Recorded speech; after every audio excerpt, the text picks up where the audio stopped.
Good afternoon, good morning, good evening, depending on where you are on this fast forward planet, which I'm sad to report is still wrapped in a pandemic. Doing a session in a couple of weeks on the vaccine gaps around the world, which are extraordinarily large. There are some countries that are kind of engaging in vaccine diplomacy, sharing vaccines in ways that are more focused on politics than public health. That's for another day. I'm glad to have everyone here today. We're here from across North America to examine a global issue, tidal communities. In this case, the experience of underserved and indigenous rural communities along changing coastlines, facing extraordinary mix of pressures and choices in a world in flux, not just climate flux. There's a lot changing at the same time. This is a panel and a discussion in the association, actually organized by Columbia University's Architecture and Urban Design program with the Climate Adaptation Initiative, my friends all across the Earth Institute at Columbia University. I'm Andy Revkin.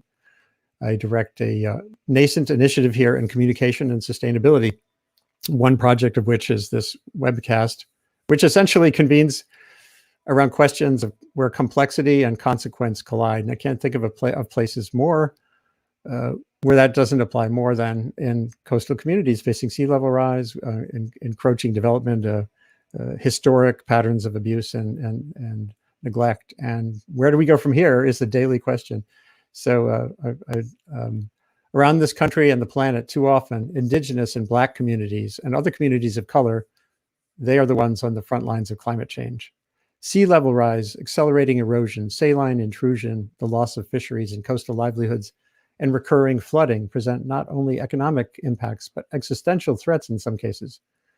What are the roles of design and science in reducing harm and helping build pathways toward economic and ecological resilience or reinvention? That's the subject today. This is a special edition of Sustain What? Challenges and choices driven by several dimensions of disruptive change will be described by representatives from three vulnerable communities: the Gullah Geechee of Sapelo Island in Georgia, the Shinnecock Nation on Long Island, and residents of Shishmaref in coastal Arctic Alaska, near the Bering Strait that separates us from the country known these days as Russia. But this landscape of discussions and the histories here long predate what we think of as modern nations. You can learn more about all this, the details of bios at a shortcut URL that I'll post in a second, j.mp/tidal communities. But right now, we're going to get going with something that's a vital part of this kind of enterprise. If I can just find it on my screen, some of my notes. Hold on one second. And let me just open the slides too. And you'll meet our guests in a second. We all live wherever we are in the world. There was someone there before us. Sometimes it's ancestors for indigenous people who lived on landscapes for time immemorial. Wherever we live, we owe a debt to those who inhabited and managed lands, waters, and living resources long before this fast forward age we're in right now. I'm coming to you from the Hudson River Valley, 50 miles north of New York City, amid the time-soured billion-year-old remains of a great mountain range that was as high as the Himalayas are now. Now it's these smooth hills we call the Hudson Highlands, along a river that once brimmed with great sturgeon and silver shoals of shad, something I covered extensively in my New York Times reporting the loss of that asset. I acknowledged the Lenape and Wappinger peoples who tended these highlands and the mighty Hudson millenniums before colonization. I know Columbia University similarly acknowledges the Munsee Lenape, whose territory underpins the university's campuses.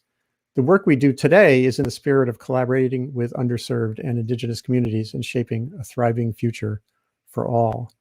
And you can see here, these are the modern labels we have for these places. And here are the indigenous maps. I do recommend folks explore native-land.ca. It's a Canadian website that is sort of the Google Maps for the pre-industrial era. It's well worth exploring.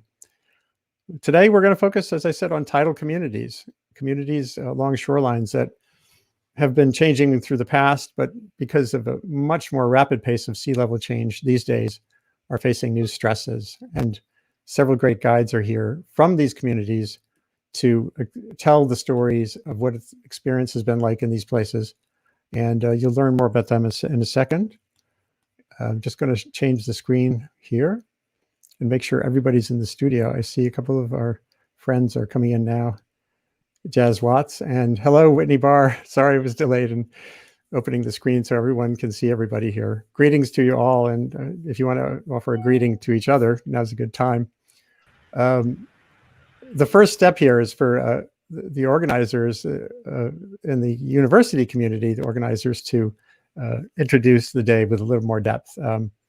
Kate Orff and Dean Hardy. Kate is a 2017 MacArthur Foundation Fellow. She's a Columbia Professor in Architecture and Planning and Director of the Urban Design Program. She really loves complexity. I think, as a reporter, I kind of grudgingly started to recognize the world is really hard and multidimensional. It's not simple. Stories are not simple. And Kate seems to thrive in that same kind of landscape and looking at ways to coordinate complex interdisciplinary studios centered on urban systems of the future that accommodate climate change and social stress and justice. Dean Hardy is an assistant professor in the School of Earth, Ocean, and Environment at the University of South Carolina. Hardy works across multiple ways of addressing social and environmental challenges. He draws on political ecology, hazards geography, environmental justice studies, and critical race theory to examine landscapes as socio-natural assemblages and offer communities pathways forward. I think that's this fourth purpose that our President Bollinger here at Columbia has talked about. How do we make sure the academic community interfaces with the world so that knowledge can actually aid challenges in our time, not just for the textbooks and the like. So Kate, I thought maybe you and Dean could help introduce this first round of discussion. Thank you for being part of this, and you can introduce who's here with a little bit more detail. It's great to have this assemblage of people. Thanks, Andy, and just a warm welcome to everyone, and just thanks for your time and just appreciation for just being part of this discussion, especially to Dean and Robin, and for your organizational and intellectual partnership here. I guess I wanted to just say one introductory note, which is, this sort of event almost emerged out of a kind of a workshopping concept about listening and responding and understanding. And I'm sort of just participating as a landscape architect, a lover of living shorelines, a lover of landscapes and people. And I do realize that, in that sense, we were sort of getting ahead of ourselves. And so we shift to this format and appreciate your moderating, Andy, and bringing us all together, because I feel like we're really now able to kind of discuss and learn from each other. But I will say, before turning over to Dean to say a few remarks, that even in this process and in learning from Dean and Robin and from all the panelists that we're going to introduce, it does seem like, we're somehow lacking a framework in which to deal with it and address this complexity in a way that is equitable, in a way that sort of advances living landscapes and pathways forward, and in a way that, we can sort of put forward this at least very brief comparative context to learn from these different communities facing very different challenges, but it will hopefully help advance at least this sort of conversation as to how we can, as researchers and designers, kind of first, not replicate systems of oppression, and second, just at least be supporters and partners in each of these communities and places where people are living and thriving now, and want to ensure that continues into the future. So thanks to everybody. Dean, I'll turn it over to you, and then we have slides to introduce the panelists. Great, thanks a lot, Kate, and thanks, Andy, for the introduction. I don't have a whole lot more to add, Kate, to what you've added now. Thanks to the organizers, thanks to Robin for helping get this together and get the show going, and thanks to Andy for all the technical support and getting us here. I think one of the main things that I think about in my work with two of the folks who are here with us, and one isn't on the screen, but Jazz Watts and Maurice Bailey, is that in the kind of work that I do in coastal communities, I really want to ensure that the voices and knowledge of those folks is incorporated into some of the research, not only in its in the participation of the research, but in the design of the research. And so I think that, as Kate was saying, this is really an event that's the beginning of hopefully a longer multi-year dialogue that allows us to all partner together to make sure academic research comes out of the ivory tower and more into the communities to affect change in a real meaningful, systemic, and institutionalized way, not in a way that just mends the landscapes and the histories of injustices, but really starts to transform the systems that perpetuate those injustices. So that's my goal with this, is to begin to have a conversation in a sense, a collective community of communities across the U.S. and North America to discuss some of these more intense issues related to changing coastlines and coastal communities. That's great. Well, I think if you could introduce the first set of commentators, that would be great, because we'll get right into the storytelling. And if everyone could mute when they're not speaking, that would be great. Yeah, so I'm happy to do that, since I believe Maurice and Jazz are going first. Maurice and I have known each other for a while. I started working on Sapelo Island off the coast of Georgia in 2015, and Maurice is a saltwater Geechee resident of Hog Hammock. He's the executive director of a new nonprofit that's working to attain its status right now, Save Our Legacy Ourself, and you can go to that saveourlegacyourself.org to learn a little bit more. It's basically the organization that runs the agricultural revival and rejuvenation program on the island. Maurice is also a board member of a nearly 30-year-old nonprofit organization, Sapelo Island Cultural Revitalization Society, or known as SICARS. You can visit and learn more about them at sicars.org. And Maurice is also the co-director of the University of Georgia's Cornelia Walker Bailey program on land and agriculture. So SICARS has done a lot to preserve Geechee culture and heritage on Sapelo for the past 30 or so years. Josiah Jazz Watts, as I know him, is a Sapelo Island descendant who's a writer, actor, director, and curator who developed the Sapelo Project, which is a theater piece that integrates music, movement, spoken word, acting, and cinema to capture the culture and stories of Sapelo Island and the development of the saltwater Geechee Gullah dialect. And Jazz and I have known each other since 2015 also, when I started doing work there. So great, Jazz, that you could be here. Yeah. And Maurice is on the phone. Yeah, well, maybe we would start with Maurice, see how he's doing there on the phone. Maurice, can you hear us? Yes, I'm here. So if you could basically dive in a little bit on this saga, tell us a little bit about Sapelo Island and the challenges there and the choices ahead, that would be great. And then we'll flip to your friend and colleague, Jazz. Okay.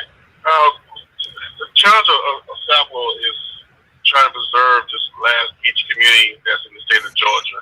So that comes with land issue, tax issue, food issue. So a lot of these things are what we're working on now.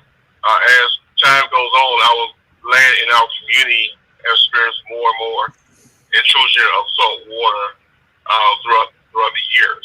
So we're losing property due to salt water, which is going to turn to wetlands, and it won't do us any good. So we are fighting to try to do something to preserve what we have left, and also looking into other avenues or other heritage property available on Sapelo through the state of Georgia that may be utilized to help sustain the community as we see this increase in tide affecting our community. One of the things is the agricultural program that's also trying to sustain the community. It started with the help of Clemson University with sugarcane. Prior to that, my mother, Cornelia Bailey, worked with SICARS and UGA to start the agriculture program. And it's doing very well, but once again, the land is becoming an issue because we have a lot of low land in the community. For this program to work, then we have to acquire more land or figure how we going to combat the increase in water coming into our community. So we started the agriculture program and the Cornelia Bailey Walker program all tied together to help preserve the community, to get better food out to the people in the community, to preserve the culture of the community, and hopefully to regain some of the land that was lost by African American people on South. And Jazz, maybe you could join in and give a little perspective on the landscape there. You know, for folks who haven't been there, what kind of agriculture? I know there's sugarcane, there's lots of things, and then talk about your work. Yeah, so that's probably more of a Reese question. He is the agricultural guru on the island as far as concerned, and he has done amazing work through SITE, also the Cornelia Walker Bailey program, and just bringing back all of these historical and traditional crops, like sugar cane, peas. I think they're growing, sour oranges, and he can talk a little bit more about a lot of those crops that are being grown. I would say, for me, I'm a member of SICARS, and like Dean was saying, you can find more information at SICARS.org. I just, really support and supplement, the work. I met Dean a few years back, and he was doing some, extensive research and detailed research about sea level rise. I, recognize just in the last few years, our storms have gotten way worse as far as the flooding and things of that nature. Currently, I work with an organization called the Center for Community Progress that's headquartered out of Michigan. And I work with a project called the Vulnerable Coastal Communities Initiative. And we do a lot of work looking at a lot of the same things. And we're looking at actually Dean Hardy and Nick Hyan's research, on this topic and on this issue, because, that's one of the challenges, one of the significant challenges that we face, that we realize that, over the next, decade or so, that there may not be space for us where we are because, of this issue of sea level rise and climate change as well. Right now, one of the challenges that we face, and I talk too much, but is dealing with development as well. Like, we're dealing with an issue where a newer owner has put in an application for a recreational dock. We're a historic community on the historic registry. So this is something that should not be happening. We've had it happen once before, where someone kind of slipped in under the radar without proper permitting, without proper oversight. So that's one of the challenges also that we're facing, right now as a historic community. And I would echo, what Maurice was saying, is that, we're trying to do everything that we can, in order to ensure the survival of our community. And we technically have to fight on these different fronts. Obviously, climate change is a huge threat, and even an immediate threat every year that these storms, keep happening, and the flooding and the effects of these storms are a lot worse. And then we're also, dealing with the threat of development as well, to add to that. So, and Maurice, can you describe the agricultural landscape there? I'm sure Shavonne will want to weigh in on this issue of it's not just climate change. You've got all these pressures around surrounding communities. I'll bring Shavonne back in here because I know these issues on the Hamptons are just, if anything, even more intense. People fighting over who has the right to do what. But Maurice, so how hard did it? I know, like Long Island, it was a potato farming.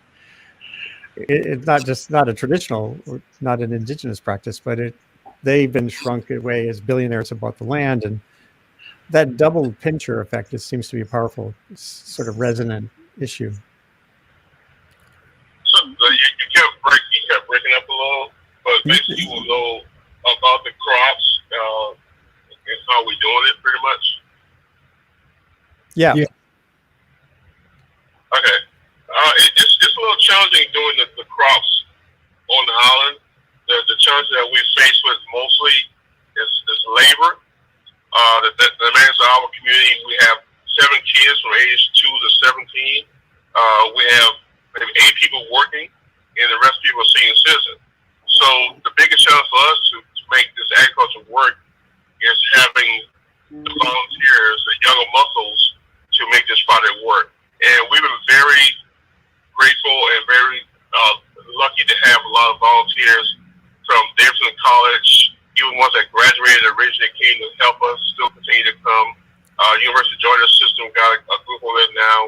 We got a group of Atlanta people coming for 6 months potentially this year to help us with this program. So that was our struggle, but it looks like we're going to have enough labor to get the crops going, but we still got to acquire more land. Everything will be ferry and barged over, so sometimes that's inconvenience to get things done. So everything pretty much got to be planned to do on South Florida, because it has to be operated through the ferry or through a barge system. So the sugarcane done well last year. We sold our first batch of syrup last year, which sold out in 3 days. The red peas, the traditional red peas that came over with slaves from Africa, it's a hot item on the island, so we continue to plant that and plant more of it. The garlic, the original garlics of Sapelo, and we started to get into a more herbs this year that we can package herbs and sell it to people off island, Sapelo herbs. So those are some of the things that we're hoping to get into this year to widen the farming effort on Sapelo.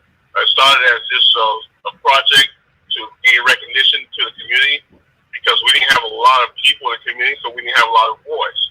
So this project was to be our voice. So this project has become our voice. So we want to capitalize on that, and now we're in the process of turning this voice into a business to help preserve the community.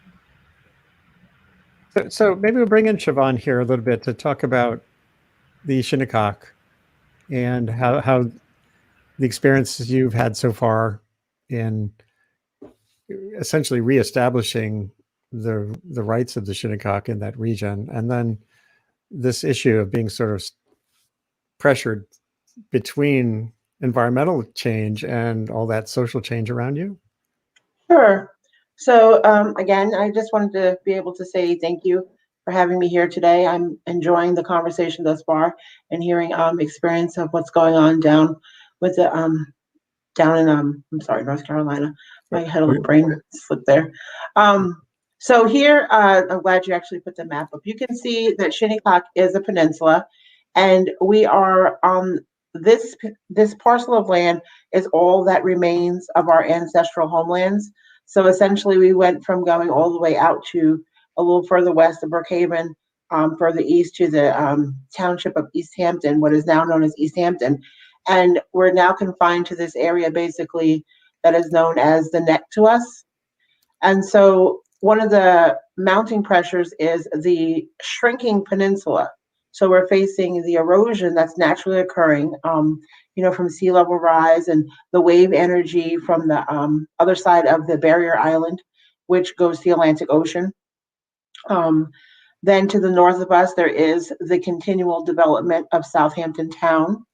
All the historical farmlands that used to be there are now just being developed into basically condominiums, large homes, which also leads to the increase of the septic systems that are being installed, which trickle into the groundwater, which eventually lead out to the surface water.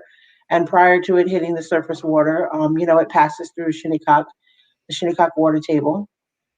And so all these things are coming into play with a community that's really just trying to maintain their sense of place, maintain their cultural ties to the land, and maintain their connection to the water. A lot of what was experienced previously in history was there are parts along the actual shoreline that experienced up to 150 feet of beach loss. And so prior to the large project where we were actually able to restore some of that beach, we have the incidences where when there would come the storm surge, the tide, the water would come further up onto the land, up into people's yards, up into the roadway. One of the major concerns that we are really trying to look to address now that we have brought ourselves a little time, because essentially that's all we did with that last restoration project, was put a little more space between the community and the water that's coming towards us. But our cemetery is actually on the southeastern side of Shinnecock, so it's along that shoreline, and it was in that project area. But what's happening is there are these two tidal ponds on either side of the cemetery, and they're growing in size. And so as they're taking more space, it's not really an erosion that's occurring at the cemetery, but the tide is coming up and the type of land and soil that's there is becoming more marshy. And then with the water table itself rising underneath, then we have the possibility that some of our graves will begin to shift and perhaps push up. There will be some that might become submerged. And so one of the things that now we are having to really, partner with some of our agencies that we work with and really take a look at what's happening at the cemetery. What are some of the things we can do to kind of curb that growth of those ponds? And if not, we may have to look to, unfortunately, moving some of our ancestors, which, brings a whole other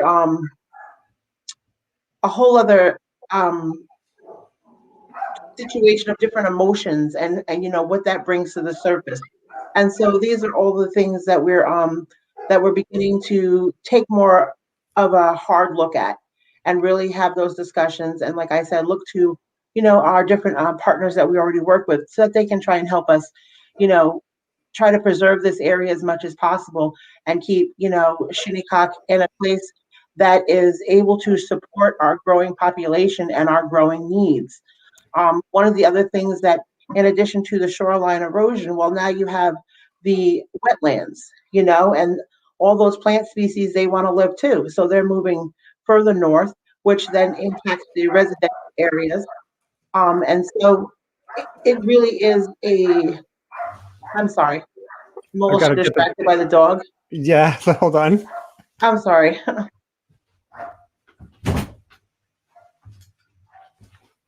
We currently have 3. My mother-in-law is living with us through the COVID time, and she has when they get together, it's really interesting. Yeah. Sorry. Now I know how that goes. I have 3 dogs, and so our office isn't open, but I came into my office for less distraction at home. So what I was saying was, there's the competing, I don't want to call it a competing interest because, we are all about living in harmony with our natural environment. But at the same time, there's the human need and the human health that kind of takes a little priority over that. And so when we have trying to prevent overdevelopment of our peninsula, but still provide homes for people, growing families, future generations, and being mindful of all the natural areas that need to be maintained, like our wetlands, which also provide a tremendous service to us by helping with those, those flood surges that are going to continue to grow and create more of a situation in our communities. We currently have about 52 houses that are along the shoreline. And over time, they're getting closer and closer to the edge of the water. And so there's going to be a point in time where we have to make those decisions, going back to the original conference I participated in, where they had the discussion of managed retreat. Well, it may not be the whole community moving, but we need to talk about those houses that are on the edge. And how do we maybe adapt them, lift them, or do we have to completely move them further into the interior of Shinnecock? Well, now you're talking about resources that are not readily available to most homeowners, and the community, the tribal government doesn't have those resources to assist those homeowners. But it becomes discussions that we now have to prepare ourselves to have. And what you just described then brings us really around toward Shishmaref and the Arctic shorelines from the east all the way around to the Bering Strait, where as the sea ice has pulled back, you have ended up with much more coastal stress, coastal erosion. These are permafrost landscapes that the whole idea of the word perma, the permanent part of permafrost, is becoming an anachronism because there's so much flux because of climate change and warming. Annauk, Olin, it's great to have you here. And I was hoping you could introduce yourself using your Inupiaq name and describe a little bit the situation there. And I guarantee what you were just hearing about houses falling into the sea, etc., resonates. Yeah, thanks, Andy. Wanga Annauk, Kikiktar Mishunga. My name is Annauk, and my family is from Shishmaref. And I'm currently a graduate student in linguistics at the MIT Indigenous Language Initiative. And before attending grad school, I worked as the research director at the Alaska Institute for Justice, actually both with Robin Bronin and Twyla Thurmond, and helped support community-based monitoring of 15 Alaska Native communities, including Shishmaref. It's great to have you here. And what's life been like at MIT?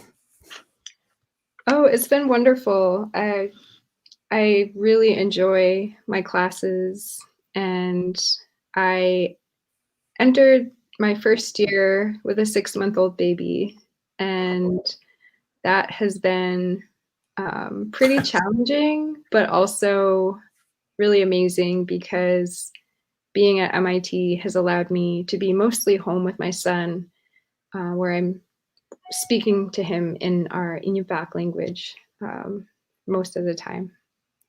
The linguistics studies you're doing, are you planning to apply them in some way relevant to your cultural background, your tribal background?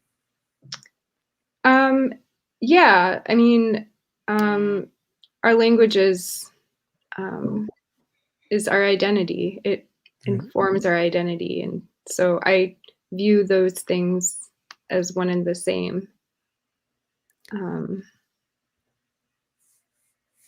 If you could talk a little bit about what it's like back home, and I'm hoping that your neighbor can come on too. We're having some technical issues. They're working that out behind the scenes here at our highly sophisticated show. But you know, when you think about the conditions, you were just hearing about it in Long Island, and think about Shishmaref and also Sapelo. What resonates, and what's a good word picture to draw for folks who haven't been up there? My only time on the North Slope, for example, was in December 2003. I couldn't see much except blowing snow. It was dark, so I can't offer much insight. So just give us a little bit of a picture of the situation there.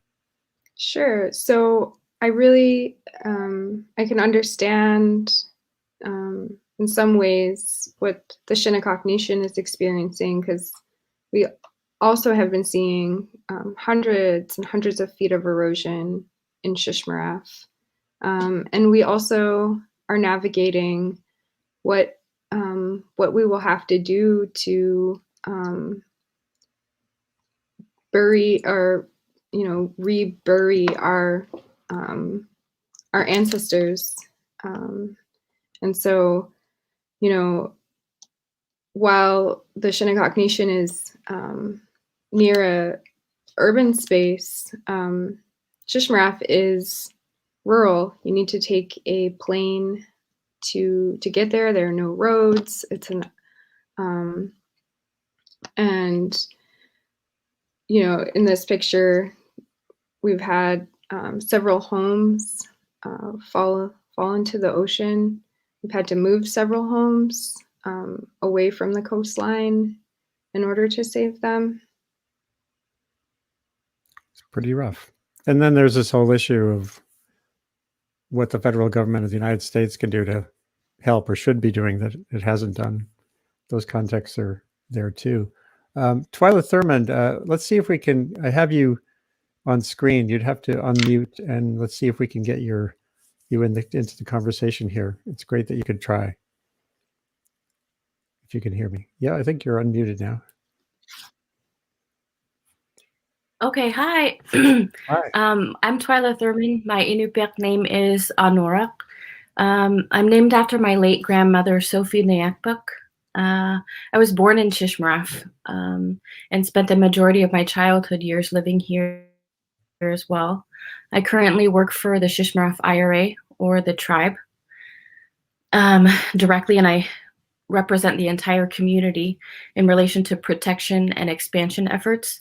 My primary duty in this position is to coordinate efforts in relation to expansion and erosion protection. I pursue and maintain collaborative communications with state and federal agencies and our local governments. I also help our people by way of advocacy through networking, so that together we are able to make informed decisions in relation to the Shishmaref Erosion and Site Expansion Coalition, or SESEC. The coalition consists of the village local governments, as well as our elders and youth committees. The governing bodies consist of the IRA or tribe, City of Shishmaref, and the Shishmaref Native Corporation. We work together to help our community prioritize protections, seek out grants for projects, and to build resiliency in pursuit of a more sustainable future.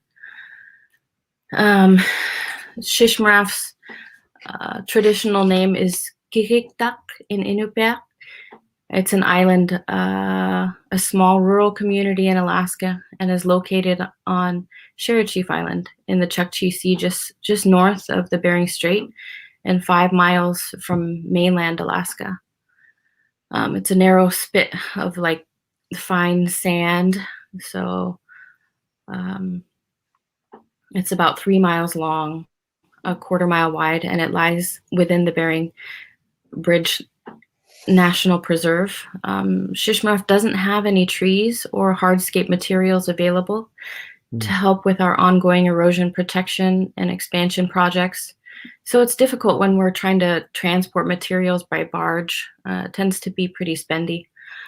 It's also difficult to find match funding for state and federally funded awards for projects. This stalls or prevents entirely much of the effort, creativity, and hard work the community has put into expansion efforts. The population here was 562 at the 2000 census, with the majority of people living here being Inupiaq Eskimos, which is a branch off of many indigenous native peoples that occupy Alaska. And what's happening here is the rising sea levels have eroded and flooded parts of our island for decades. We have many predecessors that have dealt with these same impacts and barriers multi-generationally.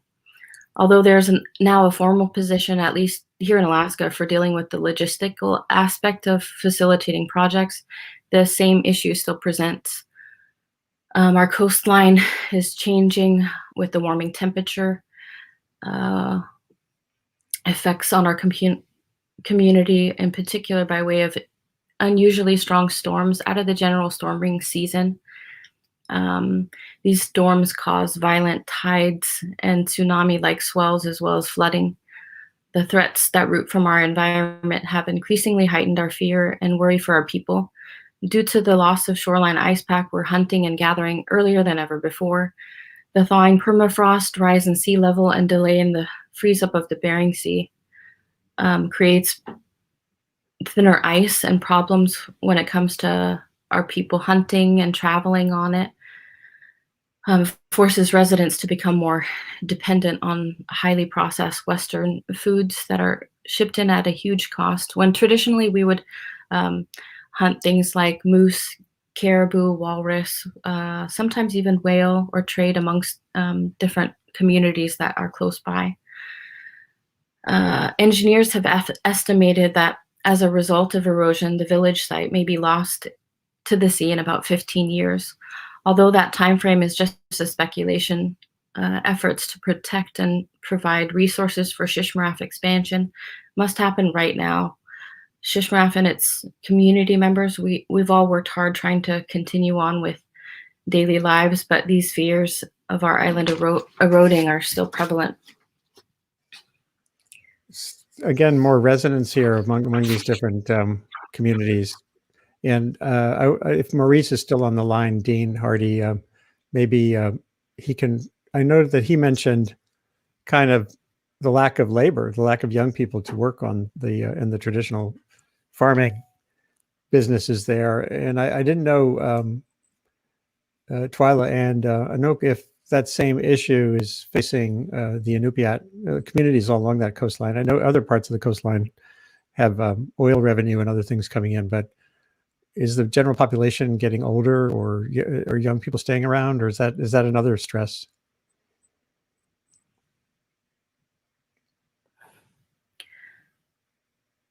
Maybe The population yeah.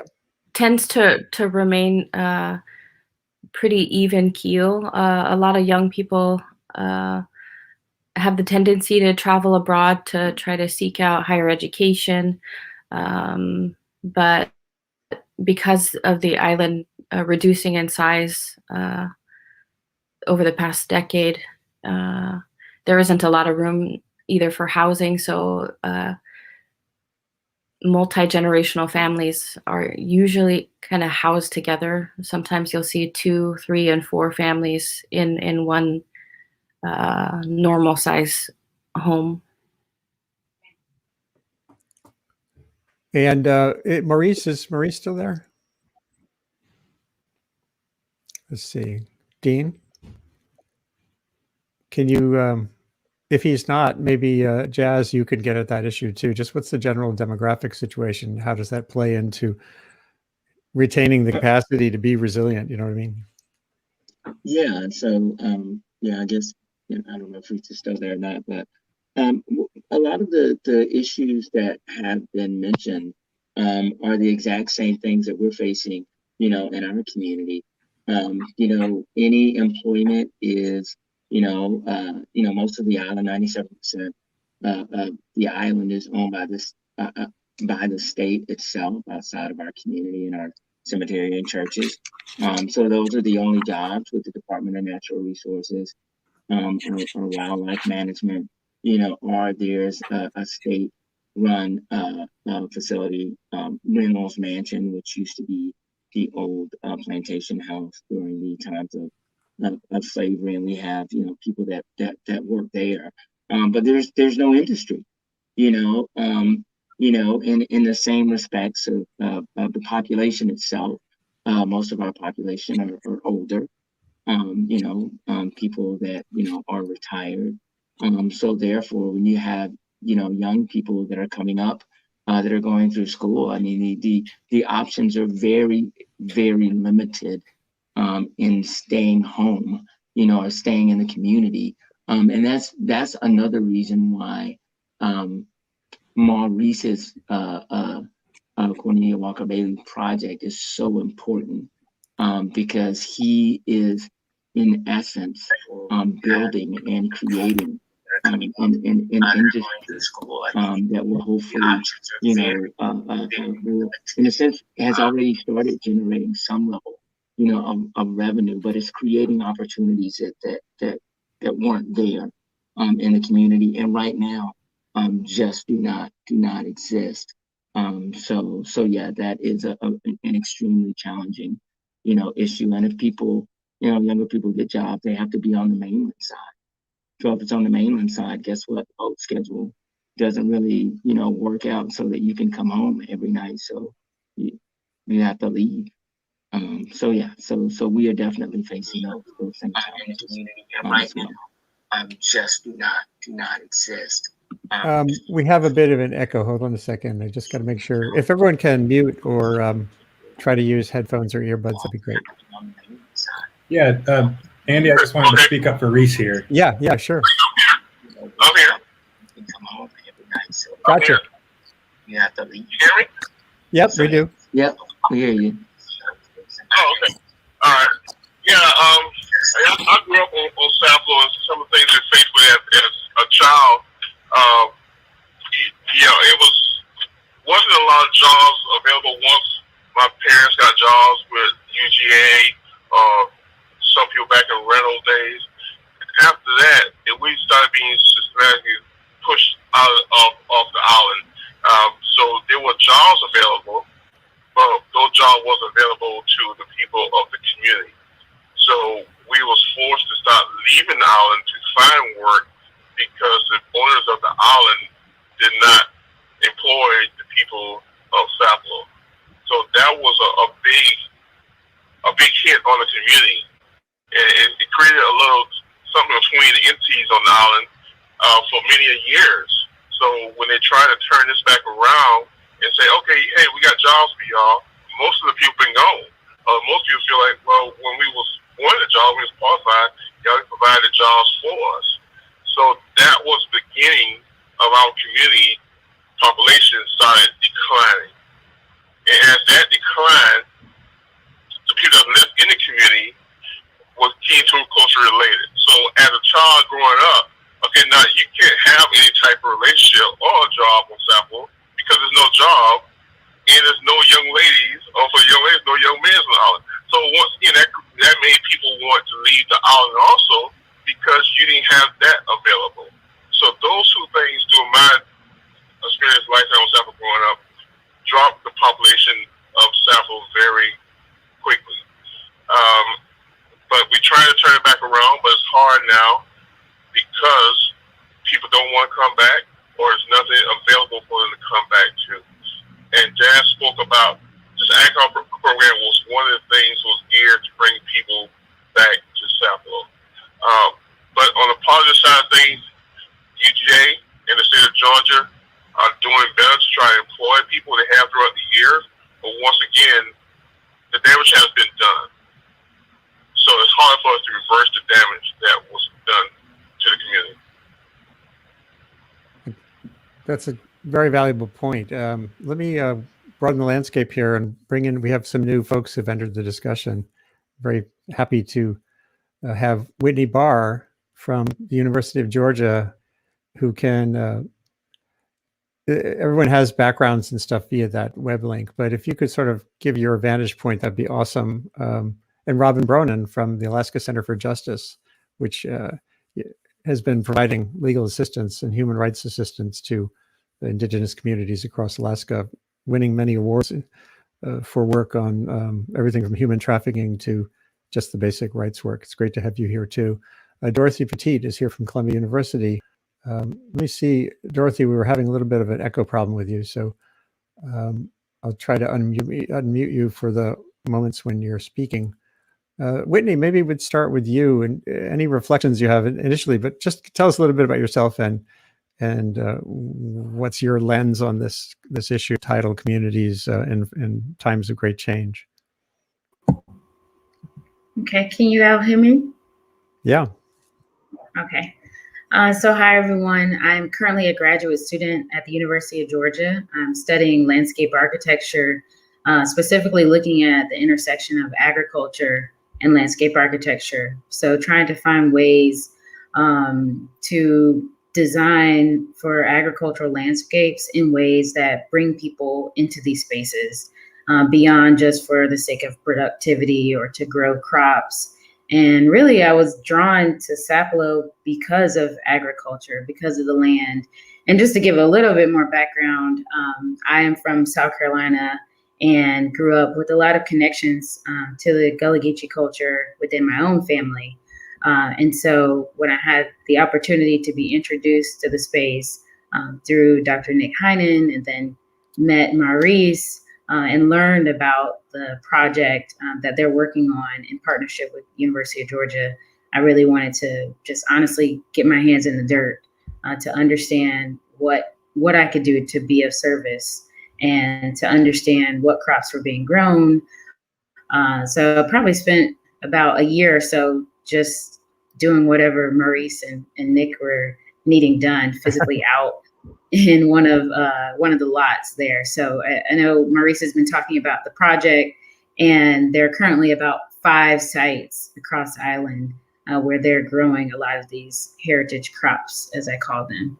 And so from that field work, I've started to develop a research project, I guess I would call it. But the project is around designing for racial healing. And so looking at the plantation landscape, which we haven't talked about before, but Sapelo historically was exploited and used as a plantation. And there were largely 3 plantations across the site. There were different different land grabbers, I should say. And the south end is where the hog hammock community is still there on island today. And so the sites that we're working with exist on this former south end plantation, and also home of the Yamasee, hopefully I'm pronouncing that correctly, nation. And so I'm working with Maurice to understand what kind of crops they would like to grow, asking folks in the community what they would like to see, and how can this possibly be a way to bring people back to the land in a way that grows crops that can be contributing to financial liberation, thinking through reparations, and replenishing the soil with what colonialism took away from the island. Fantastic work, and that's such an interesting pairing. Maurice, if you're on Dean Hardy's phone, maybe if you could hear that from your vantage point, what's it been like working with a graduate student like Whitney? She's been a great supporter. She comes with a lot of good suggestions, a lot of good ideas. We're going to put a lot of what she had came up with into play this year with expanding of the fields. So I'm glad to work with her. She's doing a great job. And I need somebody like her to kind of help push me along sometimes. She has a background, but I don't have the technology side. I'm an old country guy and be on the dirt in the fields. But she brings a different twist to things that help move this project along a lot smoother. And it's a lot of students that I've worked with from Davidson and UGA and other colleges that helped me kind of move this project along through technology. I had my first virtual mission last week. I've never done that in my life. So I'm starting to do a lot more of these things. I'm starting to enjoy it. That's great. Hold on. Let's swing back to the sorry. Yeah, Robin, let's swing back to Arctic perspectives. You know, you've been working in the field for a long time from the legal angle. And, you know, when you have been listening to this conversation this past half hour or so, what comes to mind is either common elements or, you know, what are the frontiers we all need to work on? So thank you so much for this opportunity. Honestly, I get really angry.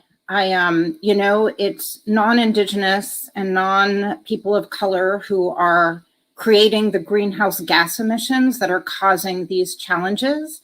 And that if we don't understand that we need to reduce our greenhouse gas emissions so that we can avert the humanitarian and human rights crisis upon us, we're looking at tremendous change, and not just for the communities that are on the call today, but for millions of people all over the world who have done the least to cause this crisis.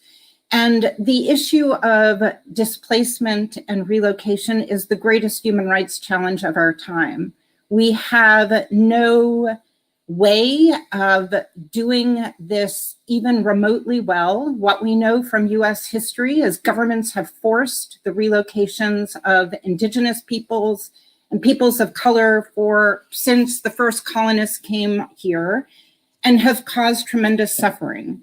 So that is the background of what we are trying to avert in Alaska. And so when Annauk and I worked together before Annauk went to graduate school, the entire focus of our work was to support the right to self-determination of the Indigenous communities that we are working with, and to decolonize the federal and state government systems and programs that have made it almost impossible for communities to get access to the resources that they need.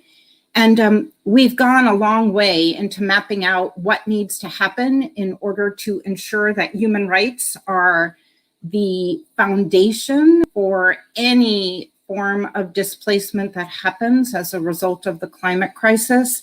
And now we need the Biden administration to do it. Obama came to Alaska and spoke quite eloquently about the urgency and the need to provide resources, and almost, I won't exaggerate and say nothing happened as a result of that visit, but almost nothing happened as a result of that visit. And so you have communities like Shishmaref who have been advocating for decades for their right to continue as a community as they see fit, still needing the resources that they need. And in bringing up the Biden plan, is this articulated already in detail in what they have at least pledged to try to do, or is it not? Do you have the sense they're on the case or not? So what's interesting, thank you so much for asking that question. So President Biden issued an executive order on February 4th, which acknowledged the issue of climate change and human migration, but it was embedded in an executive order addressing refugees. So it implied, even though it was talking about internal displacement, which is the type of movement that happens within countries, it implied that it was going to do studies on the issue of internal displacement, planned relocation, and forced migration, seemingly for the United States, but because of the context that it was in a document focused on refugees, that it was focused on the international community. So the Government Accountability Office has done a number of reports. They just issued one last year, and they need to act. The time for studies, at least in Alaska, is over with. And they need money. Shishmaref needs money now. They know what they need to do. They just need the money. And so if anyone from the Biden administration is listening, there needs to be action. It's really painful to hear how many times Shishmaref has done the advocacy and still does not have the resources that they need. These are really important points. How does that feel in Shishmaref?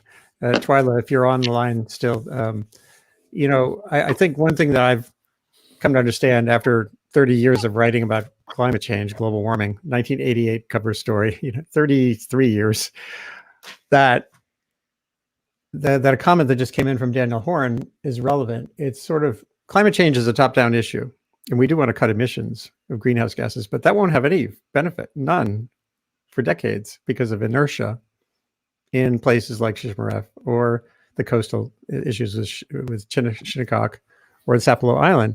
Yet at the same time, the other drivers of vulnerability are all clear cut, and there's ways to work on those right now. And that seems to be one of the disconnects. And I'd be happy to have Shavonne or Jazz and Dean, you can come in here too, reflect on has the climate debate been too centered on the big question, meaning cutting emissions, which has to be done? Has that harmed efforts to aid communities right away? And Dorothy Petit, will get to you in a second on that very point. Actually, you know what? I'm sorry. Let's start with Dorothy, because that's really part of the heart of what you look at. Everybody hold your thoughts for a second. I want to make sure Dorothy gets in here. I want to do it carefully. So everyone mute. And actually, I'm going to mute too, because otherwise we'll end up in an echo chamber. Dorothy, I'm going to mute myself and then just start. Can you describe a little bit what you do and then how this resonates for you? Yeah, well, thank you. This is a great opportunity, I feel, talking, because the first thing is listening to communities on the coastlines. And about 20 years ago, I started a class on wetlands and climate change, because I'm a person who loves the coast, both Alaska, where I've worked for 20 years, and then actually my 50th birthday, we camped on Sapelo for a week. I'm from Georgia, so I know that area. And then I had the opportunity, really great, last year, I think it was, to visit Shavonne with the Shinnecock. And what impressed me so much about all the areas when I go there is how much the local people understand the problems. I mean, Shavonne knew exactly the nitrogen that was coming off from septic systems, the acidification that was happening. The solutions that they have so far as they've gone are fantastic, because they're using natural materials. But I think, Andy, one of the people you had on, Peter Daszak, not too long ago, said that it's the linkages often that people don't understand. And I think with coastal carbon, it's one of the more recent understandings we have in terms of how much carbon wetlands can sequester and will sequester. And Robin, in talking about making the problem worse, we're trying to hold on, I think, with wetlands to not making the problem worse. And I threw a slide in there just to show, if you have it, Andy, Jamaica Bay, and how rapidly the peatlands at the coastal edges are eroding. The same thing I think is happening in Georgia and certainly in the Arctic. So if we don't hold on to some of this, it's going to be a worse situation. But also what I've noticed, you know, in the Western culture of the US and in the Western European culture, wetlands, if you'll go back one, Andy. Yeah, there's the erosion in Jamaica Bay, and this is a highly urbanized estuary, but we're losing tremendous amounts of carbon that go into the water. And it's not only the carbon that we lose. If you go to the next slide, we've done a lot of studies. These are profiles of heavy metals that are bound up in the marshes. It's lead and copper. And so it's really bad for the whole ecosystem. We know that marshes have done things like purify water, protect our coastline, tremendous biodiversity. That's why people love the coasts. Although I think the newest studies show that 24 out of 37 of the largest cities are on the coast as well. But we've polluted them. We've polluted the carbon, the peat that's there, and we need to hold on to it for that reason as well, so that the estuaries don't have all these heavy metals in them back from 150 years ago, the Industrial Revolution. So, you know, the negative connotations for wetlands, mosquitoes, people talk about being bogged down or swamped, have been, you know, tremendous over the years. It's only in the last, since the 70s that we've protected them. And yet, in protecting them, I still drive on the Jersey Turnpike and see the meadowlands disappearing, you know, so we haven't protected them. We're losing them. And this morning, I looked at EOS, which is an AGU publication. There are two studies that point out, I think, the importance of looking at the causes around coastlines that create vulnerability to indigenous populations and other vulnerable populations, like access to education, housing, healthcare. And starting with those, we should have a disaster equity assessment that includes those things, as well as the, just the coastline geography for policy interventions. And maybe this is the time that could happen, because certainly we're facing all these challenges. I put the picture of dams up here because that's one thing that can help sustain the marshes and give sediment supply. But I think looking at solutions, a lot of the you people know the solutions. It's getting the political will, I think, to start more policy. Yeah. I actually want to build off that, Dorothy. We've at the Alaska Institute for Justice, we've already done that. We've already started the process of infusing indigenous knowledges with Western science to have the best adaptation response to these impacts. And so I wanted to talk a little bit about my experience doing that at AIJ with Robin and with Twyla.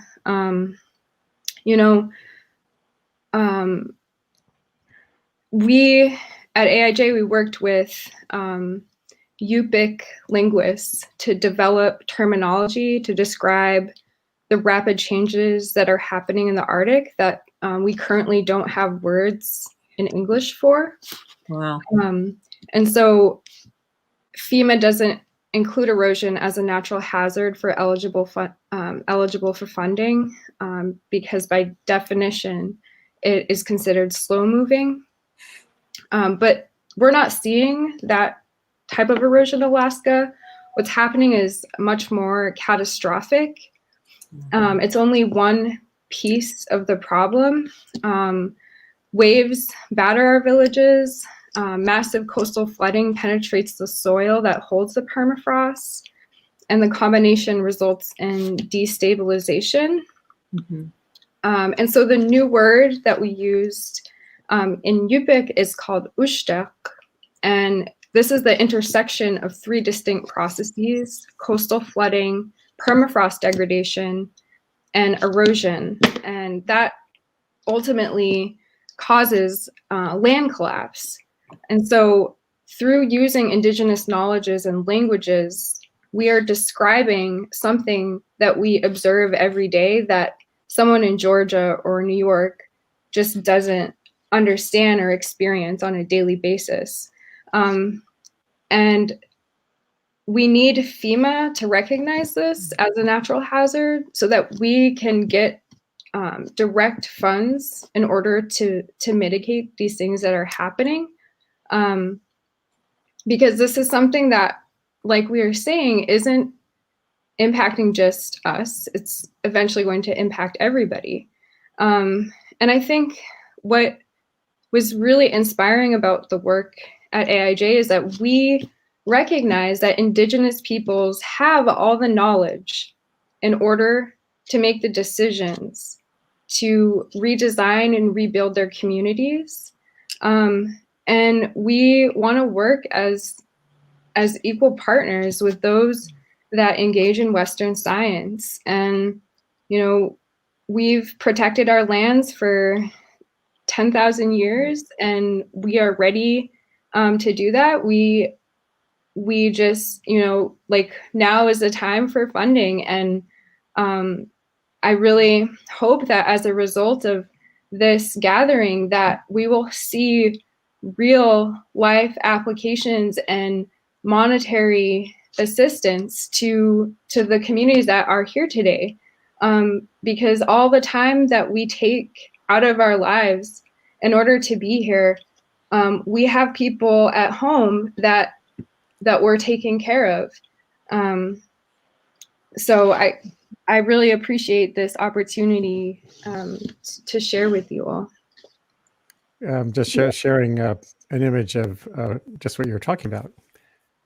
That was a wonderful, really valuable set of points you made there that really, I think, describe powerfully what Kate Orff and Dean and others in the scientific community are working toward, which is a more of a truly lubricated, wall-free way to assess risk, to define it, and then to have that integrated into policy and decision-making and funding. The Managed Retreat Conference in June, which I think implicitly is questioning the terminology of managed retreat itself. It's an exploration of ways to do some of that. And I'm just looking at this as an observer, you know, a journalist essentially. And I'm glad. I do sense there's new ground being broken here. I don't know if we could just have maybe a little round of reflections before we go to the next stage here. That would be interesting. So Whitney, you know, as a young graduate student too, as you said, with background, culture, ties to these issues, so much of what we're surrounded by here these days is kind of a woe is me rhetoric around climate change. And what seems to be emerging here is a landscape of opportunity, things to actually work on. I don't know if that does that drive you, or what keeps you going in the way you do? I think I'm largely inspired by the work of Maurice's mom, his late mother, and her memoir is currently at Walker Bailey. It's one of the most detailed text that you can find from the perspective of a Geechee descendant on island. And before even coming to Sapelo, reading that text and getting an understanding of the landscape through her eyes, it makes you realize, if you didn't already know, yeah, Dean's showing it right now, that, too often the narrative of being Black is connected with being oppressed, and there is resilience that needs to be uplifted and needs to be shared. And there's a lot of history that is held at where water meets land, especially when you are a person of color. And so I'm inspired by the ways in which they grew crops, they lived in community with land. It was these relationships of reciprocity that people are now in the academic space trying to come up with as if they're new, when they're in fact not new. So that inspires me. And I mean, even if you come on Sapelo today, you would still have that same feeling. And I think recently we had a big group of young adults who came down to the island, and most of them were Black women, and they were interested in returning to the land. They wanted to understand how they could be of service. They were hands-on, helping out at the sites. And so I think that there is a lot of interest in this diasporic movement, where folks are wanting to understand culture that truly needs to be, a lot of it is place-based. It's not like you can, there's an article, I forget the author's name, but it's called "We Got Our Own Way of Cooking." It's not like you can take a cast net and use it in Atlanta, the cast net that you use for, crabbing, or if you want a crab basket or whatever, you may want to use in that way. But there's I think this idea of, okay, well, if there's climate change, you just move. And that's not the way it works. There is a culture that needs space, that needs the landscape in order to fully live itself out. And so I'm encouraged by the people on Sapelo who continue to embrace their lifestyle unapologetically. And I think there's a lot for us to learn from that. I'd love it. Dean, could you hold up that book again and maybe offer a little context at the interface of scholar and community? Oh, you're muted, I think. Yeah, sure. I can give a shot at this. I think maybe if Reese is still on the line, though, he should speak to this. So this is sure. This is Cornelia Walker Bailey, who's Maurice's mother. I'll let him speak to her. That's only appropriate in this context. Sure. Maurice, tell us a little bit about her story. Yes, I'm just showing him your mom's book, Reese. Oh, okay. You can keep the book up there. My story and the story I should tell are probably two different things. I grew up in a house with my mother, so it was a lot of meetings and doing this and going out to go to work. But it's nothing that had effect on her. It was just our way of life. So I knew her. I was trying to say I knew her as a mother before I knew her as a historian. So to me, the mother part sticks me more than the legend of my mother. She did a lot of good work. She always taught us about our history and where we're from. Even once we was moving in this Hall Hemming community, the other communities that we had throughout Sapelo, we was all consolidated into Hall Hemming. Every Sunday, whether an old car, old school bus, or whatever was running, my parents would put us on that, and we would ride around the island to all these old communities and made sure we know what old house like where Alan Green lived at, where Rosa Mills lived at, where everybody lived at throughout Sapelo. Now, it wasn't a lot to see because a lot of houses was torn down, used material rebuilt. But there was a fruit tree there. There's a break there. There's an old park there. It was something there to identify where that house was. So at an early age, she was teaching us about our history and don't forget about where you came from. So that stuck with us for years. And as I grew up, and because I left the house and I came back, but she continued to do the work of preserving the community. we didn't know we had as young kids as we're Geechee people. We was known as Sapelonians. And the term Sapelonian wasn't a good thing. So being a Sapelonian wasn't something that you was proud of when you was younger. But as you got older and realized where you came from and how strong your people are, how resilient we were, and we continued to survive when we had nothing, then you became proud. You became proud to be from South. You became proud to be a Geechee. I started doing tours years ago because of what my mother was doing. I said, oh, I didn't know this. Oh, I need to help.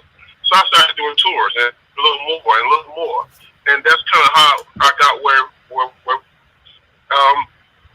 they kind of threw us away, not knowing that we were seeds, and we started to grow.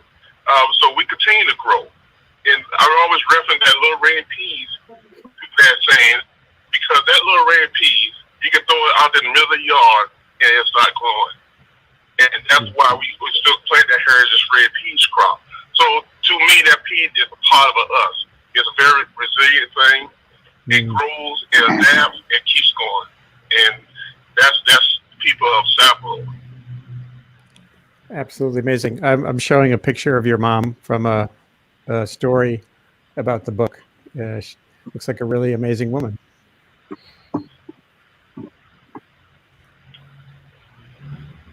Well, so let's get back to, I think we're at that sort of next steps part of this conversation. It's been an honor again to be able to host it here on my Sustain What webcast show at the Earth Institute. And I think I see several tracks. One, Annauk, that idea of reopening how we define disaster and the factors that drive it, with a lot of listening, and somehow breaking some of the old structural barriers at institutions like FEMA feels really important. Dorothy, I'm sure you're aware that there are other structures at FEMA that are still really haven't even remotely caught up with the climatic side of change, let alone the indigenous needs, recognizing indigenous needs. Here in the Hudson Valley during Hurricane Floyd, Hurricane Irene, when bridges washed out, the FEMA standard is to build them back to the way they were, which is like so not what this issue is about. And I think that, to me, that still demonstrates inertia in not just government systems. And Robin, law too. These factors, they're really a life's work with all the urgency we think about with short time scales. So does that feel like one of the work, the bits of work that needs to be done?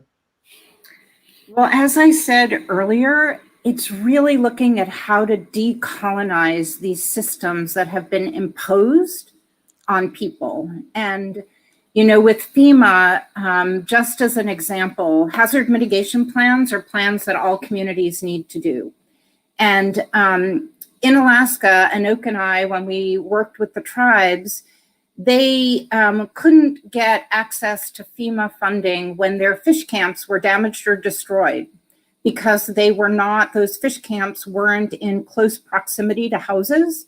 That's a colonial system. That needs to change. Hazard mitigation plans need to be translated. The law requires it. Translations are not happening. That's colonial. That needs to change. So these things that need to change are not complicated or complex. We're talking about institutions that have been imposed by colonists that need to change. And I would say that's the same with academia. One of the things that we need to do as academics and researchers is look at ourselves and what are we promoting in the way that we're working with communities? And are we making sure that the people who we want to research are leading whatever research needs to be done, so they are directing us as opposed to us deciding what needs to be done and then asking if they want to participate? I'd like to just reflect on what Robin said here at the end, Andy. Specifically, the last thought there. Cornelia and then Maurice and Jazz have really guided a lot of my thinking related to that. Specifically, I came into Sapelo Island thinking about vulnerability to sea level rise. And what was thrown back at me was issues we have here are property loss and job opportunities. And so my research over the past 5 years since working with folks on Sapelo has been to collaborate more towards property retention and land retention strategies in this agricultural program that Maurice is leading in order to create job opportunity, right, and revenue generation. And so it's important that folks in academia recognize exactly what Robin was saying, that whenever you start to work with a community, that it's important that the research and the research questions, all the way down to the core, are created with equal partners with the community. And I mean, social scientists have been saying this for a long time, but it hasn't really taken hold in super meaningful ways that result in research dollar generation that results in practice and praxis that ends up solving some of these problems. Deeper than that, one of the things that I would just like to articulate, I think it is a little complex in some of the ways that we have to think about the way that racial subjectivities and property law came about at the same time in the 17th century, 16th century.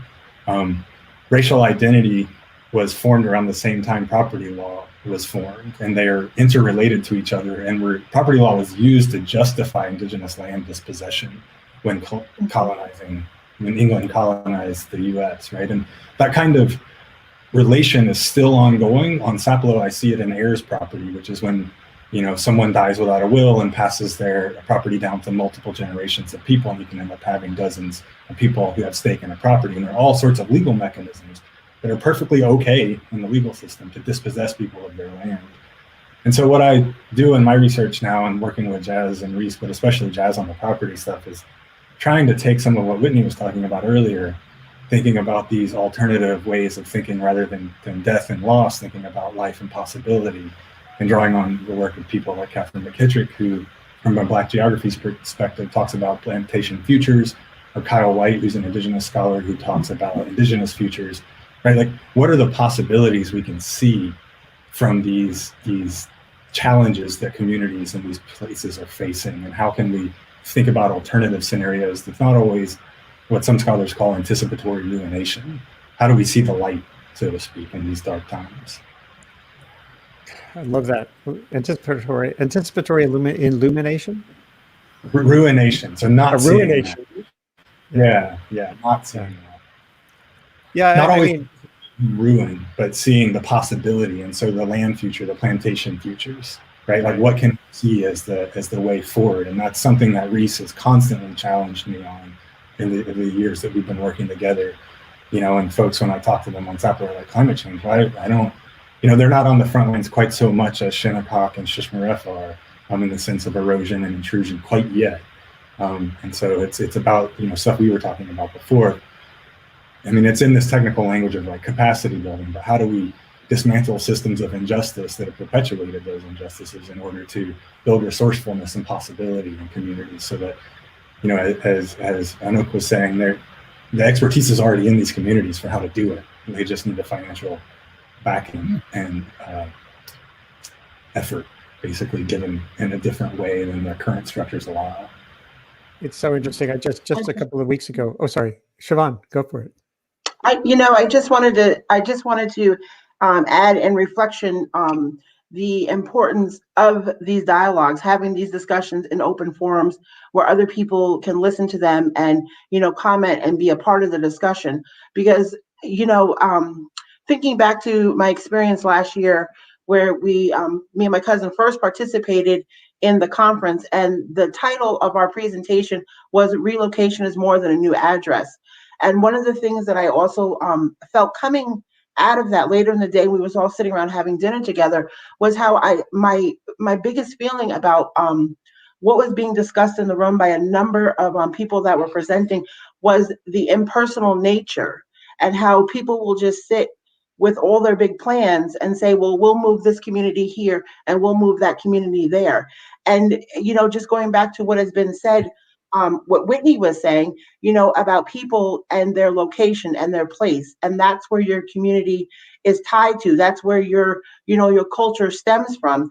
And one of the biggest things, you know, particularly here in Shinnecock, you know, no matter how much over time our our culture has changed from the outside influence of the surrounding neighborhoods, there is still the underlying culture of that you're Shinnecock.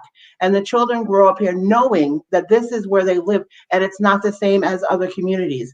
And so we have things that are precious to us that we want to fight to protect, and that we continually, we need people to hear our story the way we tell it and understand that we do know what needs to take place in order to, it's not always going to immediately, correct the situation. We're not going to do, some things in nature are going to happen and they're going to take their course, but how do you continue to live in a way and preserve as much as possible until maybe ultimately you do have to relocate? But I think it just needs a more human approach to it. And these dialogues are important so people get to tell their stories and they're not just statistics. You're not just a community that's falling off the edge of the shoreline. You have a story, you have a background, you have a family, and you have perspective. And yes, you need access to resources and you need people that want to help because they want to help you because you're a human. I just wanted to add that, I think that we need to have these discussions and continue to have them so that people's individual stories become part of the bigger picture. And I just wanted to jump in real quick, and I know that we don't have a lot of time, but I just want to say this: we have to recognize that the same historically racist systems are the reason that we are where we are right now, right? So we have to depend, in essence, all of these communities on the very same systems that have put us in context in the places where we're at right now. One example that I'll use is that Ahmaud Arbery, which was the 1 year memoriam of his brutal killing, was a Sapelo descendant. He was a descendant of Sapelo. His paternal family is from the island, and we live in this country where people are shocked by this. But I say, well, look at the history of policing and the police systems that we have in the country, just like we look at the system of all the government entities or corporations or whoever they may be, that the environment is already there and it was already created and it was already right for it. So it is no coincidence that all of our communities, no matter where we are facing the exact same types of challenges, the same types of exploitations, the same types of dealing with, these states and these governments and these systems who have either participated in where we presently are, or they ignored the issues and leave us presently where we are. And so, and those very same entities are the ones that we have to engage in order to help to change and to create a better future for ourselves. So it's that is always a hard thing for me. And building, there has to be some level of trust. And it's like everyone in the room knows what needs to be done, but nobody seems to want to actively want to do it. And I think that's what it comes down to. And I think somebody said, we do need help. We need access to those resources, and we need to be able to have that level of self-determination. And we need, the country in itself and these agencies, we need people that are on the outside to actually care. That's what we need, is people to actually care, people to actually care about Sapelo, people to actually care about the other indigenous communities that are represented here. And that's what I just see all the time. It's like, people just don't seem to care and to understand, how much of an immediate threat all of these things are to our communities, to our livelihood, to our people, and our neighbors should be just as concerned, if only we could all treat one another, as if that was my brother or my sister or connected to my family. That's how we're supposed to do it, but that's not what's happening. And that's why we're still isolated and we're still fighting these battles generation after generation after generation. And I hope that changes, but I just wanted to add that context. Beautiful. Annauk, I know you have to leave shortly. I don't know if it's for class or for your child, but if you could offer maybe a last reflection before you have to pop off, that'd be awesome. Yeah, I'm going to be very quick. You know, I'm very interested in language. And, you know, when I hear terms like underserved or vulnerable, I really like to challenge those words, because if you look at the Indigenous and Black communities and what we've done to remain here, regardless of the colonization and you know, these terrible intentional policies against us, you know, I really wouldn't categorize us, you know, with terms like vulnerable. And I really think that like the narrative around the discussion is really, it should be one of strength, and it should be one of like, we are the people that lead the way, and we are the people that that folks should look to for guidance. And you know, having us you know, define the terms that we use.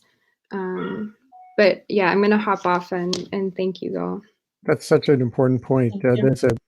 Thank you again for those who've been here through this first chunk of time, and Annauk and the others anyone else who has to leave. There's a global network of female reporters in developing countries, and even that word developing country is fraught in some places. They have a very strict style book where they don't use word without carefully examining the context. Their style book should be used by every newspaper and TV network in the world, and they're not.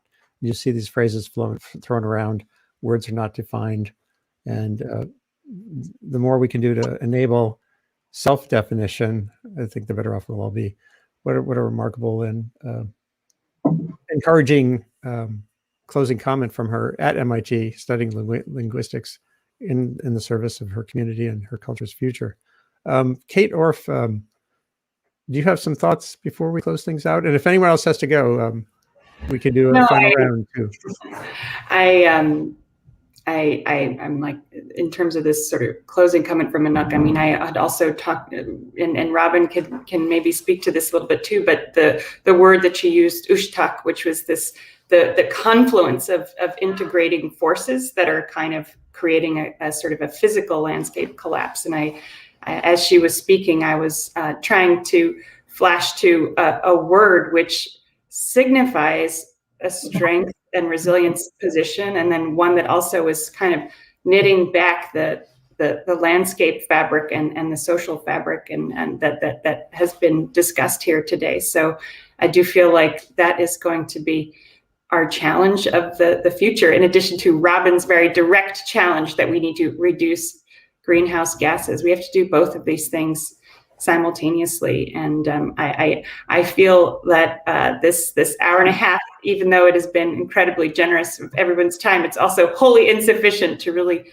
get through and really hear the full and rich stories. But we are planning an event in June. I think it's June 22nd to 25th, which is designed or meant to be kind of a follow-up to many of the points that are raised here today. So acknowledging that our time together is coming to a close on this event, but hopefully it's just a beginning, and we can all brainstorm with Annauk's inspirational word, how to recombine some of these systems that have been kind of torn apart. Much work to do. So maybe again, just a last quick thought from each of you, if you have one on the tip of your tongue. Let me just close that comment out. So here's a little mention of this managed retreat conference, which is coming in June. And again, to me, the value in something like this is examining all the words. Managed by whom? Retreat, is that the right word? Or are we building a new relationship with Coastlines? Those are all important clarifications that can come through conversation. The points that Jazz made, and Jazz, we could do a whole other session on your work as an artist, as a performer. I do sessions here all the time on Sundays on the arts components of sustainability. But again, the floor is yours for any last word from the gathering here. Whitney, what comes to mind? What's the next step besides me doing another session or two of this at anyone's convenience?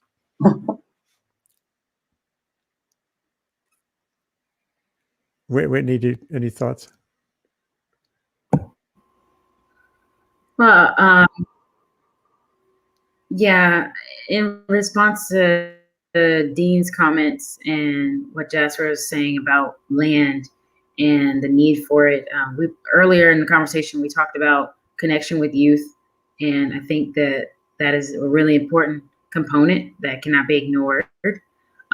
Resilience requires future generations. And so finding ways for them to be not only engaged from this very altruistic sense, but being able to offer them jobs, being able to, as designers, to think through how landscapes can be productive, so that folks may be able to use some of the suggestions, not just in a particular site, but how can we as landscape designers offer suggestions that folks can use to make sure that their land is more resilient, so that they can continue to grow red peas, for example. What are we doing to share our knowledge and expertise in those ways?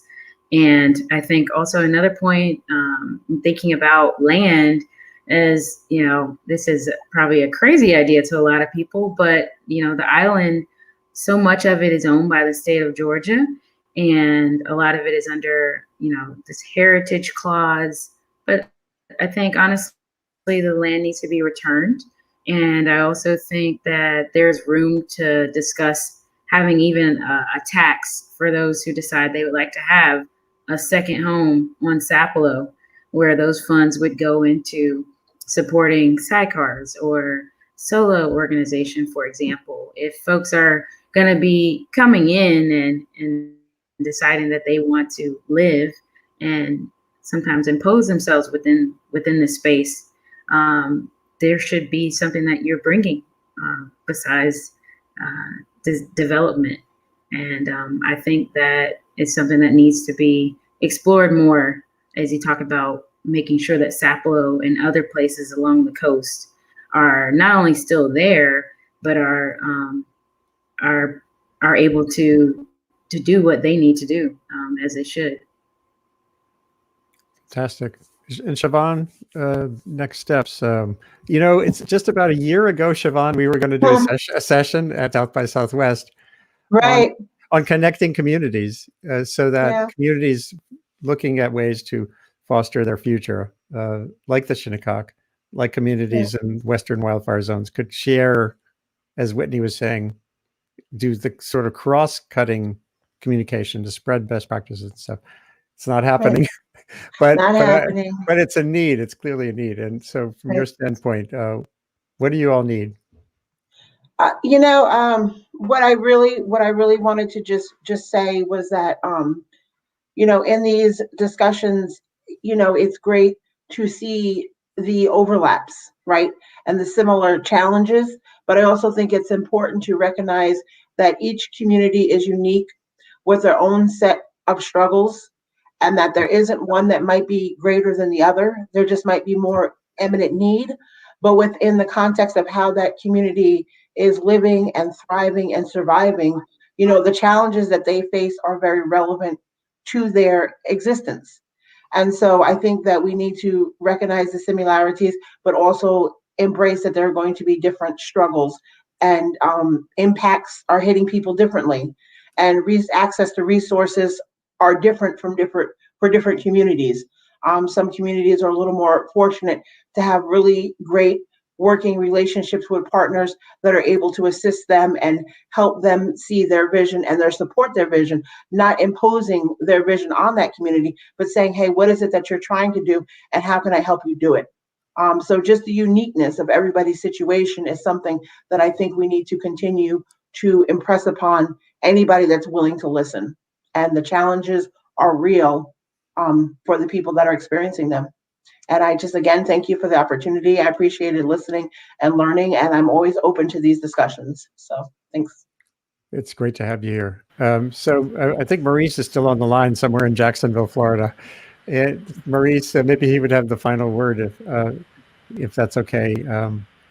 Hold on a second. Let me just show his picture one more time. Maurice, can you hear us? Yeah, I can hear you. Yeah, I'm here. Yeah, so do you have a final to-do list for those who are listening or those who might share this later? Where do we go from here? Yeah, kind of echo what I was hearing a lot of. The people of South, we so small in numbers, a lot of times we get overlooked. So we face with land issue, tax issue, politics issue, and the number of people that we have able to fight against issues are very small. So we do rely on a lot of outside support to help us survive on Sapelo. We are into 13 generations on Sapelo. So people want their home. People don't want to go anywhere. People didn't want to leave. A lot of people are always anxious to come back home. But what I mentioned earlier about the job situation, the relationship situation, pulls people off Sapelo. But if there was a way that people could survive on Sapelo, they would. People don't like being away from their ancestors, the spirit of Sapelo. So Sapelo is the people, the Geechee people. So that's our home, that's our protection, that's our future. So with the voice of what we're doing, with the voice of people that now hearing us, because people didn't hear us before. So I think we're being heard now. So as long as we're being heard, we have a better chance of surviving by being heard by other people. Well, you've been heard today. And a big chunk of what I try to do here is not, say I grew up for 30 years as a career around journalism, which is mostly a one-way thing. I report, I tell stories, I put them out in the world. And I'm much more focused on listening. I think the path forward is, for me at any rate, is fostering the capacity for conversations that aim toward goals that we call sustainability, that they all have to include inclusion, who's defining the terms, a context of history, and a vision of the future, which everyone here has articulated in one way or the other. It's been a pleasure to run today's show. Sustain What is a global online conversation, identifying solutions to the complicated, shape-shifting, and epic challenges of humanity's great acceleration. It's been the last 60 years, you could say the last couple of hundred years in many ways.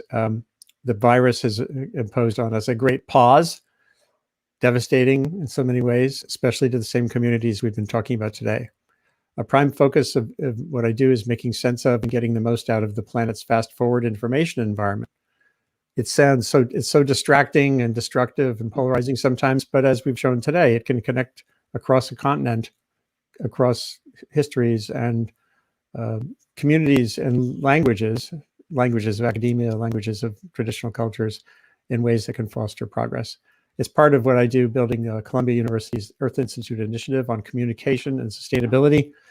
And today's show was very much a partnership. It really grew out of the wishes and interests of Dean Hardy, Kate Orff, and Radley Horton, and several other scholars and scientists here who are not on screen today. Dorothy Petit, great to have you here. And everyone, Whitney, all of you, let's stay in touch and do more of these. They're granular, more focused conversations I can help facilitate here as well. So we're at the end of the show, but it's kind of the beginning of this conversation. There definitely will be another node in June when that managed retreat meeting happens. But it's an open door. So thank you again for this conversation today, everybody.